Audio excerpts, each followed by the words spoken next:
ನಮಸ್ಕಾರ ಸ್ನೇಹಿತರೆ. ಪ್ರಯಾಗ್ರಾಜ್‌ನ ಕುಂಭಮೇಳದಲ್ಲಿ ತನ್ನ ಕಣ್ಣುಗಳಿಂದಲೇ ಎಲ್ಲರ ನಿದ್ದೆಗೆಡಿಸಿದ್ದ ಮೊನಾಲಿಸಾ ಇದೀಗ ದೊಡ್ಡ ಪರದೆಯಲ್ಲಿ ಮಿಂಚಲು ರೆಡಿಯಾಗಿದ್ದಾರೆ. ವಿಶೇಷ ಅಂದರೆ ತಾವು ನಟಿಸುತ್ತಿರುವ ಮೊದಲ ಸಿನಿಮಾಗೆ ಭರ್ಜರಿ ಸಂಭಾವನೆ ಪಡೆದಿದ್ದಾರೆ ಎನ್ನಲಾದ ಸುದ್ದಿಯೊಂದು ಎಲ್ಲರ ಹುಬ್ಬೇರಿಸುವಂತೆ ಮಾಡಿದೆ. ಇಂಟರ್ನೆಟ್‌ನ ಸೆನ್ಸೇಷನಲ್ ಮೊನಾಲಿಸಾಗೆ ಸಿನಿಮಾದಲ್ಲಿ ನಟಿಸಲು ಬೇಡಿಕೆ ಹೆಚ್ಚಾಗಿದೆ. ಸದ್ಯ ಒಪ್ಪಿಕೊಂಡಿರುವ ಬಾಲಿವುಡ್‌ನ ದಿ ಡೈರಿ ಆಫ್ ಮಣಿಪುರ್ ಚಿತ್ರದಲ್ಲಿ ನಟಿಸಲು ಒಪ್ಪಿಗೆ ನೀಡಿದ್ದಾರೆ. ಈ ಚಿತ್ರದಲ್ಲಿ ನಟಿಸಲು ಬರೋಬ್ಬರಿ 21 ಲಕ್ಷ ರು ಪಡೆದಿದ್ದಾರಂತೆ. ಇದರೊಟ್ಟಿಗೆ ಸ್ಥಳೀಯ ಚಿತ್ರದ ಪ್ರಚಾರಕ್ಕಾಗಿ 15 ಲಕ್ಷ ರು ಪಡೆದಿದ್ದಾರೆ ಎಂದು ವರದಿಗಳು ಉಲ್ಲೇಖಿಸಿವೆ. ಮೊನಾಲಿಸಾ ಕುರಿತು ಹೀಗೊಂದು ಸುದ್ದಿ ಚರ್ಚೆಗೆ ಗ್ರಾಸವಾಗಿದೆ. ಇನ್ನು ಬರಹಗಾರ ಹಾಗೂ ನಿರ್ದೇಶಕ ಸಯೋಜ್ ಮಿಶ್ರಾ ಅವರು ಮೊನಾಲಿಸಾಳ ಮನೆಗೆ ಭೇಟಿ ನೀಡಿದ್ದು, ಅವರ ಕುಟುಂಬದವರ ಒಪ್ಪಿಗೆ ಮೇರೆಗೆ ದಿ ಡೈರಿ ಆಫ್ ಮಣಿಪುರ್ ಚಿತ್ರದಲ್ಲಿ ನಟಿಸಲು ಮೊನಾಲಿಸಾ ಓಕೆ ಎಂದಿದ್ದಾರೆ. ಇನ್ನು ಉತ್ತರ ಪ್ರದೇಶದ ಪ್ರಯಾಗ್ರಾಜ್‌ನಲ್ಲಿ ನಡೆಯುತ್ತಿರುವ ಮಹಾ ಕುಂಭಮೇಳದಲ್ಲಿ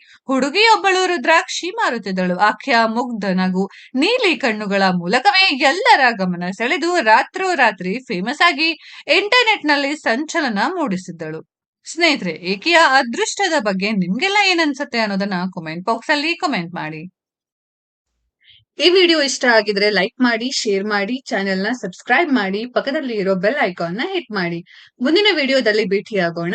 ಧನ್ಯವಾದಗಳು.